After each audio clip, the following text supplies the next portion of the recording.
할렐루야!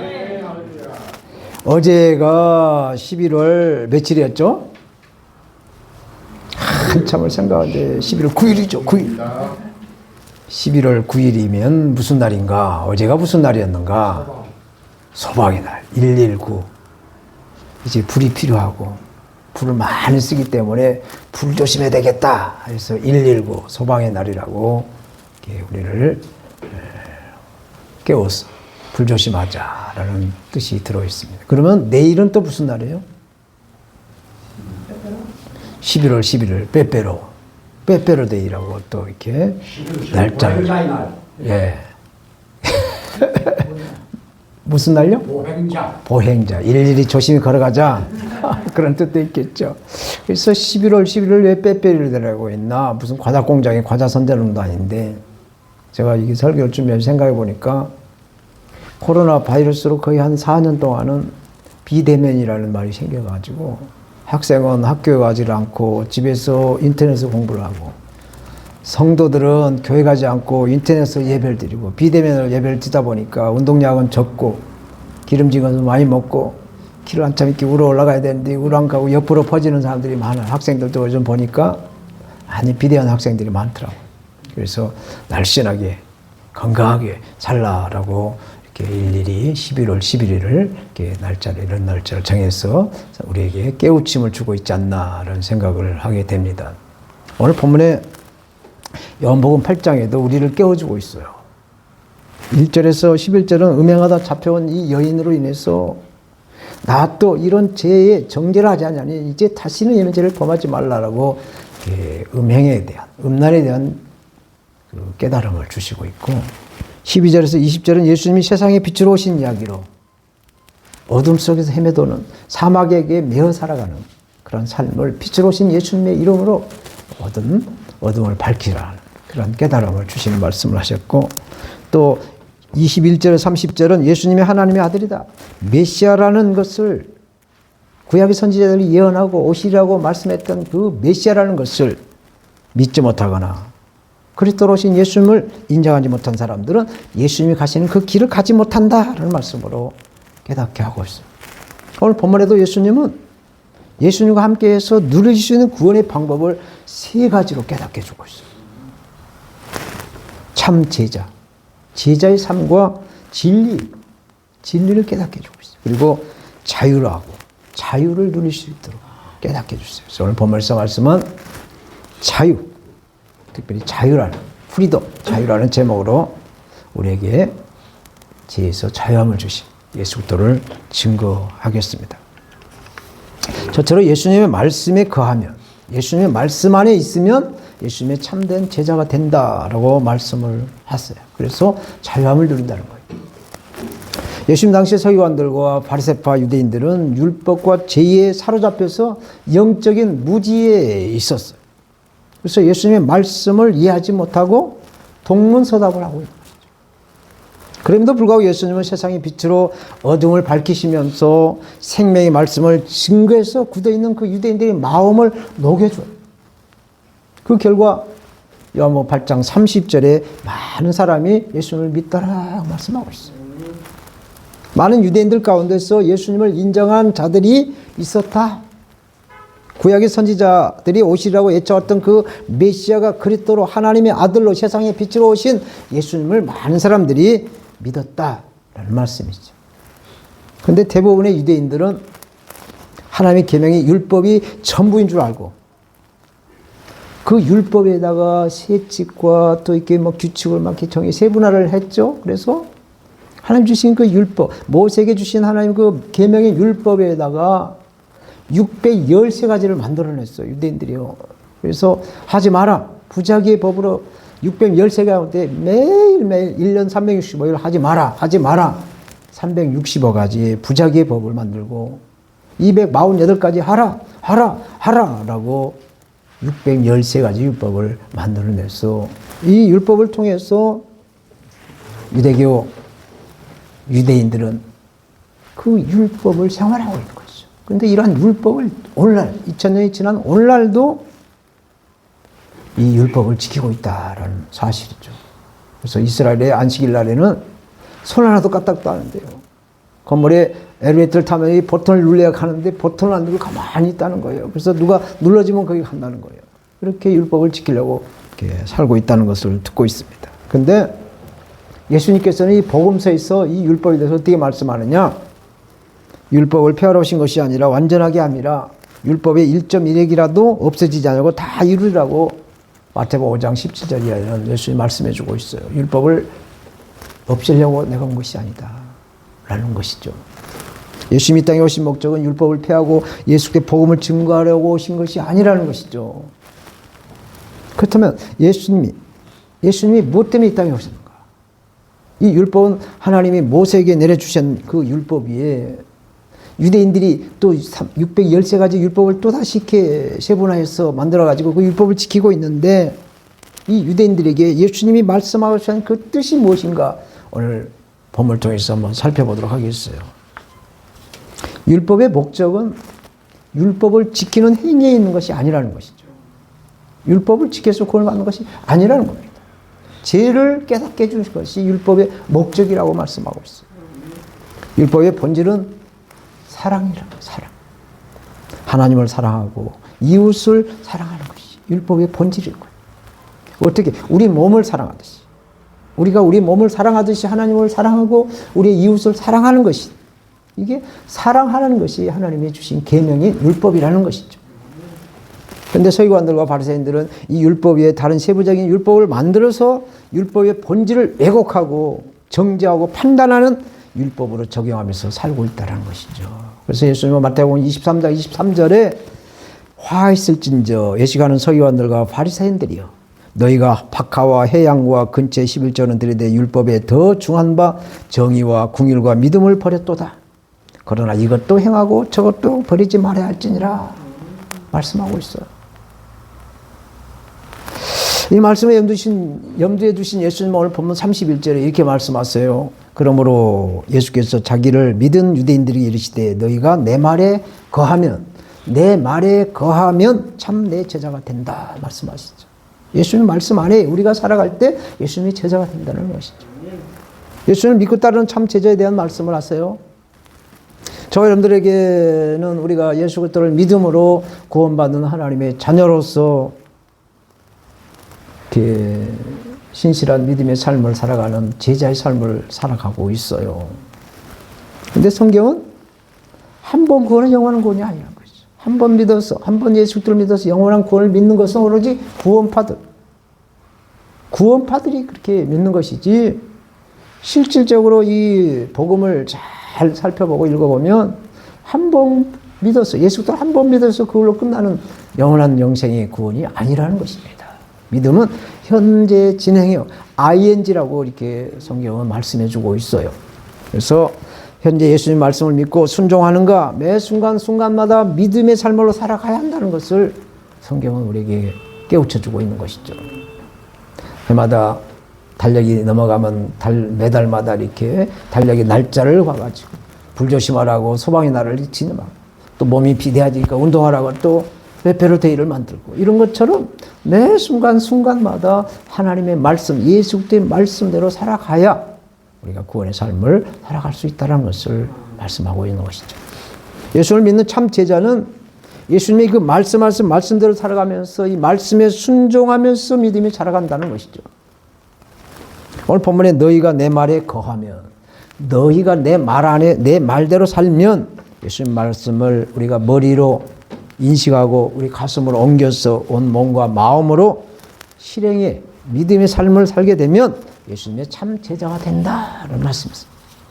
사랑하는 여러분, 예수님의 말씀을 아는 것으로 그치는 것이 아니라 예수님의 말씀을 믿음으로 실천하는 삶을 살게 되면 우리는 예수님의 참된 제자가 되는 줄로 믿습니다. 특별히 요한복음에서는 예수님의 그 7가지 표적을, 이적을 보여주세요. 그 기적을 듣거나 본 사람들이 예수님을 따르는 무리로 등장해요. 무리로. 예수님을 막 추종하는 무리로 등장을 해요. 그래서 예수님을 믿고 따르는 이 무리와 예수님의 그 참된 제자는 다르다라는 것을 오늘 본문은 지적해 주고 있어요. 예수님을 따르는 무리와 제자의 공통점이 있어요. 공통점. 그 공통점은 열심이죠. 열심이 뚝심이라고 이 예수님의 그 표적 기적을 보고 얼마나 열심히 내는지 보통 열심이 아니에요. 제자들 또한 열심히 있었어요. 성경 그 복음서를 쭉 읽어보면 예수님을 따랐던 무리들 열심 대단합니다. 제자들 또한 마찬가지고. 이 열심이라는 것은 공통점이에요. 그런데 무리와 제자의 차이점이 무엇인가? 이것을 오늘 본문을 말씀해 주고 있어요. 목적이 다른 거예요. 목적이 다르다는 얘기예요. 무리들의 목적은 개인의 그 만족을 위해서 예수님을 따라다니는 사람들. 자기들의 기도 제목, 아픈 사람들은 아픔을 치료받기 위해서, 배고픈 사람들은 배고픔을, 뭐 하여튼 여러 가지 그 자기들의 사적인 목적을 이루기 위해서 예수님을 따르는 그러한 무리예요. 그러나 제자들은 그들의 삶의 목적이 예수님에게 맞추기 위해서 그들의 생업을 포기한 사람들이 예수님의 제자들이라는 것이죠. 예수님을 따르는 무리와 제자의 공통점은 열심으로 통하지만 목적이 다 다르다는 얘기. 그래서 갈 길이 다르다는 얘기입니다. 지금까지 저는 예수님을 묵상하고 예수님에 대한 제자들을 이렇게 보면서 사랑의 교회 제자 훈련 공부를 하면서 제자에 대해서 이렇게 좀 했는데, 제자는 예수님이 택함 받는 제자는 못 배우고 가난한 사람들이 택함 받았지 않나 이렇게 인식을 해왔어요. 그런데 그런 내용이 성경에 없어요. 아니더라고요. 내가 잘못 알았어요. 성경에는 그런 말씀이 전혀 없어요. 특별히 예수님의 제자 중에는 어부들이 많았어요. 어부들이. 이스라엘 지역에 가서 보면 정말 황량해요. 사막지대입니다. 그래서 농사는 지을 수가 없어요. 뭐 땅에 비가 와야 뭐 땅을 갈아엎어서 뭘 심죠. 비가 안 오니까 농사를 지을 수가 없어요. 그래서 베두인이라고 해가지고 양을 지는 사람들, 뭐 이렇게 축산업을 하는 사람들이 들어 있어요. 그런데 풀도 없는 데로 데리고 다니면서 이렇게 뜯고 물도 없는 데 데리고 다녀요.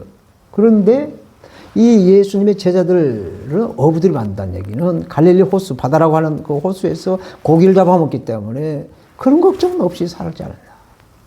그래서 먹고 살아가는 데는 지장 없는 사람들을 하나님이 예수님이 택하시지 않나라는 생각을 하게 되죠. 그리고 예수님의 그 제자 가운데 한 사람은 세리로서 마태가 부름을 받았는데, 이 세리 직업을 하기 위해서는 적어도 이 이스라엘에서 언어를 4개, 국어를 해야만이 이 세무, 다른 그 사람, 그 백성들의 직업, 주머니 안에 돈을 받아낼 수 있는 그러한 직업이었더라고요. 이스라엘은 당시 지금 로마의 식민지로 있습니다. 그러니까 라틴이라고 하는 로마 말을 해야 돼요.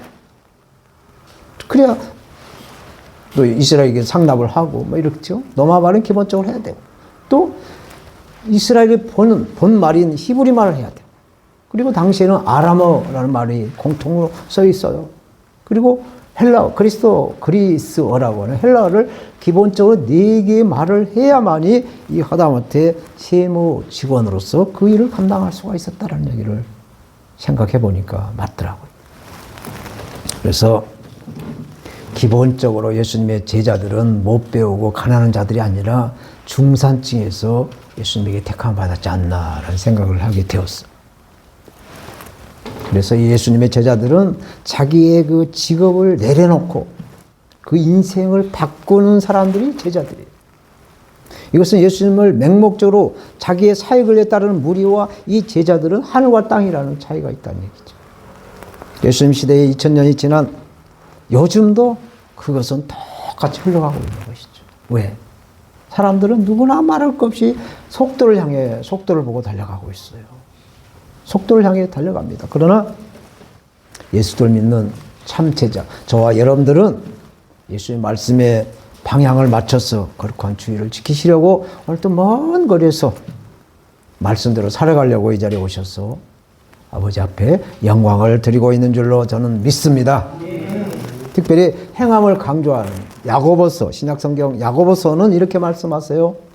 야고보서 1장 25절에 자유롭게 하는 온전한 율법을 들여다보고 있는 자는 듣고 잊어버린 자가 아니요 실천하는 자니 이 사람은 그 행하는 일에 복을 받으리라 말씀합니다. 율법을 지킴으로 복을 받는다. 그래서 이 율법이 어떤 율법이 있느냐? 유대인들이 만든 613가지 그 율법이 아니라 하나님의 계명, 모세에게 하나님이 주신 이 계명의 율법을 지키는 자가 복이 있다라는 말씀을 하고 있습니다. 두 번째로 진리이신 예수 그리스도를 알아야 자유함을 누린다. 자유함을 누린다라고 말씀하셨어요. 32절 진리를 알지니 진리가 너희를 자유하게 하리라. 자유롭게 하리라.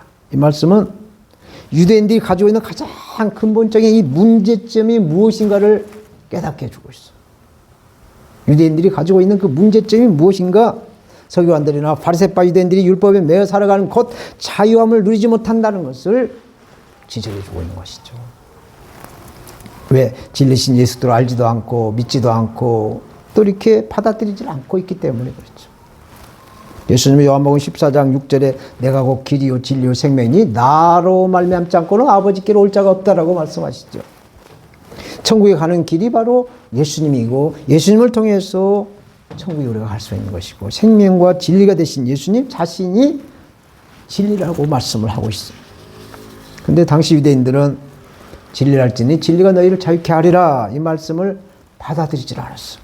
오히려 예수님 말씀에 오해를 해가지고 아니 예수님 그럴 수가 있습니까? 이거 무슨 말입니까? 라고 33절에 말하죠. 우리가 아브라함의 자손이라 남의 종이 된 적이 없거늘 어찌하여 우리가 자유롭게 되리라 하느냐? 어떻게 우리가 자유를 누리고 있는데 무슨 자유를 또 준단 말이냐? 따져 묻는 것이죠. 아브라함의 자손이라고 하는 말은 자신들 하나님께 택함을 받은 민족, 선민이라는 것을 말하고 있어요. 그때 당시는 로마 식민지로 있었지만 하나님을 섬기는 일만큼은 방해를 받지 않고 자유를 누리고 있었다는 뜻을 표현하고 있는 거예요. 예수님 시대 이전에 이 이스라엘 백성들은 아수르로부터 나라를 빼앗기면서 식민지 생활을 했죠. 또 바벨론, 남유다는 바벨론에게 멸망이 당해서 또 식민지로 살았죠. 페르시아, 헬라, 시리아에게 이렇게 지배를 받은 그런 아픔의 역사가 있어요. 또 예수님 당시에도 로마 황제에게 식민지로 지금 지배를 받고 있습니다.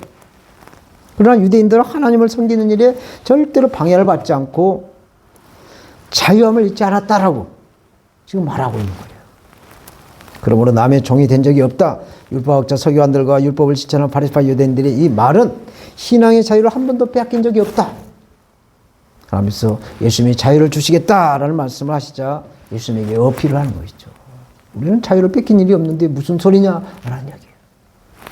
이 세상에 유일하게 하나님으로 택함받는 백성으로 하나님 주신 율법을 간직한 유대인이라는 것을 자부심을 말하고 있는 것이죠. 그렇지만 예수님은 그렇게 말한 유대인들의 그 속셈, 뜻을 알고 있었어요. 그 뜻이 무엇인가를 알고 있었어요. 자기들이 만들어 놓은 그 율법으로 자기들이 넘어질 줄도 모르고 하는 말이라는 것을 너무나도 분명하게 예수님은 아셨다는 얘기죠.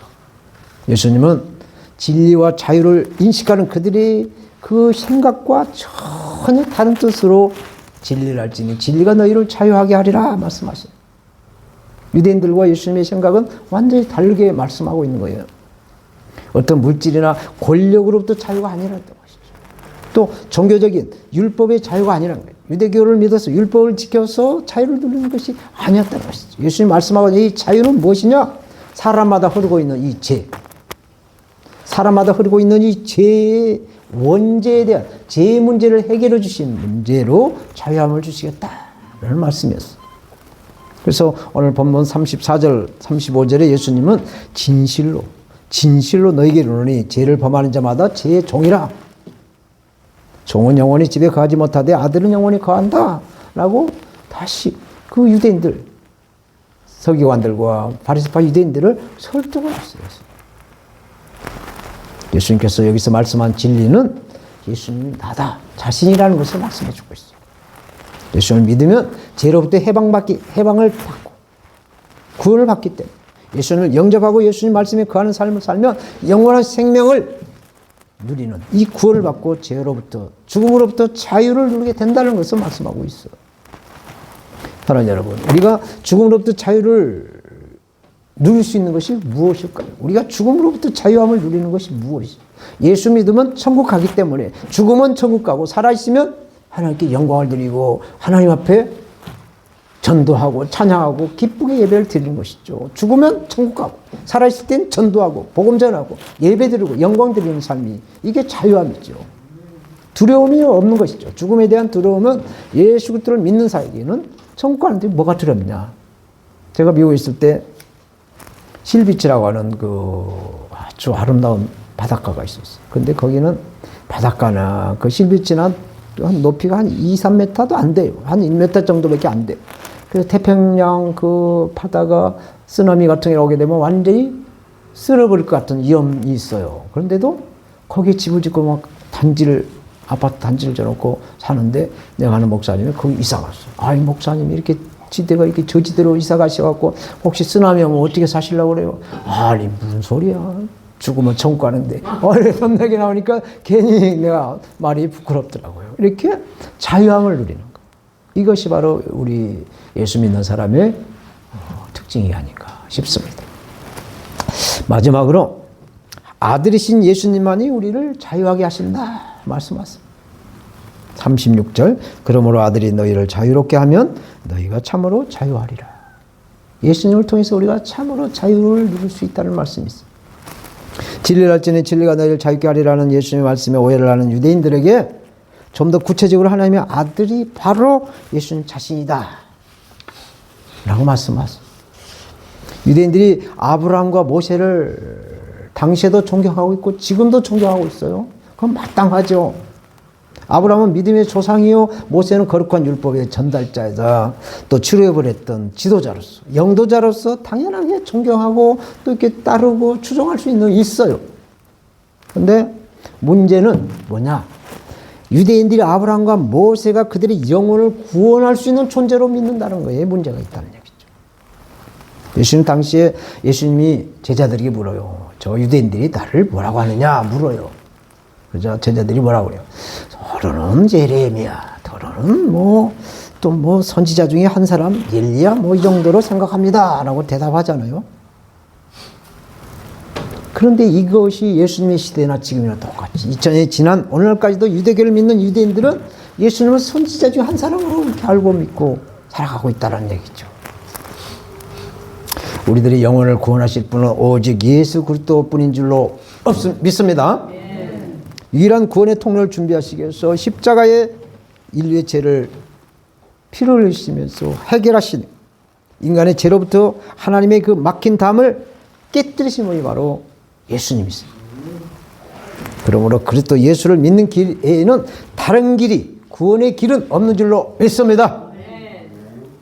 죄로부터 자유롭게 하는 분은 오직 예수님이세요. 이것만 구원을 받는다, 예수님만 구원을 받게 하신다 라고 말하면 차별금지법에 저촉되는 말이 되는 거예요. 그래서 미국이나 유럽이나 이 차별금지법을 활성화한 나라에서는 이런 말을 못하게 되어 있어요.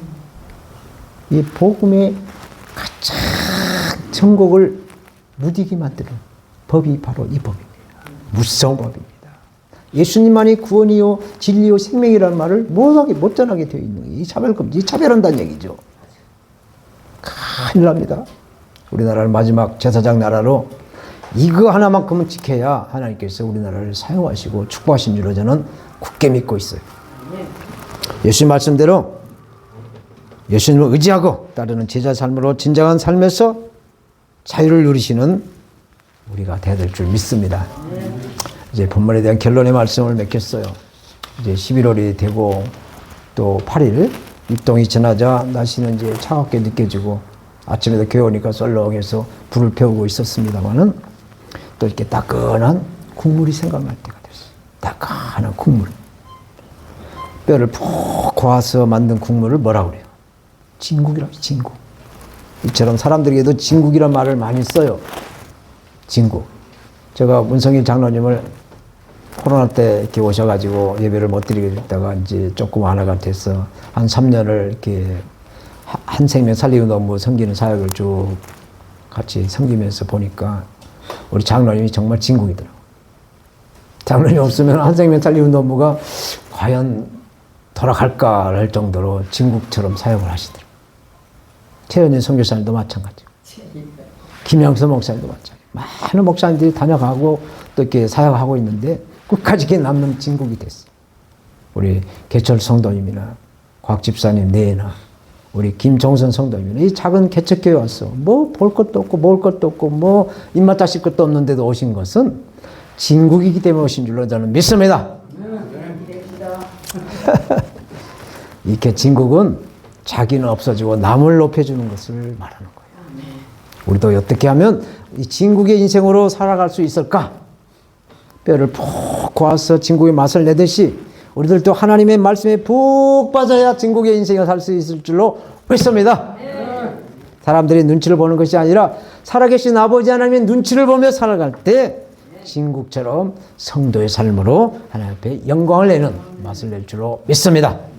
오늘 본문은 예수님이 제자의 삶과 진리를 알아야 자유함을 준다는 말씀을 하셨습니다. 물고기는 물속에 있어야 자유함을 누리죠. 근데 그 물이 어떤 물이냐 이거죠. 작은 수족관이나 어항이 아니란 얘기죠. 자연 그 상태에 있는 물속에 있는 고기가 자유롭다는 얘기죠. 아침에 밥을 먹다가 TV를 보니까 알래스카 미국에 그 큰 그 물줄기에 연어가 막 알을 깔려 막 들어가. 이 자연 상태에 있는 물이 물고기에는 자유함을 주는 거죠. 또 새는 공중에서 날개를 치면서 마음껏 날아다닐 때 자유함이 있는 것이죠. 또 이런 식물도 이렇게 화분에 갇혀 있는 것보다 자연 상태의 땅에다가 심어져야 자유함을 누리는 거예요. 마찬가지로 우리도 예수 믿는 저와 여러분들도 자유함을 누리려면 예수 그리스도의 말씀 안에 있을 때, 말씀 안에서 살아갈 때, 주 안에 있을 때 자유함을 누린다라고 본문을 말씀하세요. 너희가 내 말에 거하면 참 내 제자가 되고 진리를 알지니 진리가 너희를 자유롭게 하리라 말씀하세요. 진리신 예수님, 이 세상에 어둠을 밝히신 예수 그리스도를 우리 주님으로 믿고 살아갈 때 우리는 진정한 자유함을 누릴 줄로 믿습니다.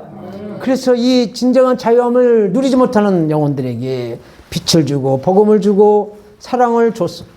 다 함께 이 진리 안에서 함께 살아갈 수 있도록 복음을 전하시는 우리 모두가 되어야 될 줄로 믿습니다.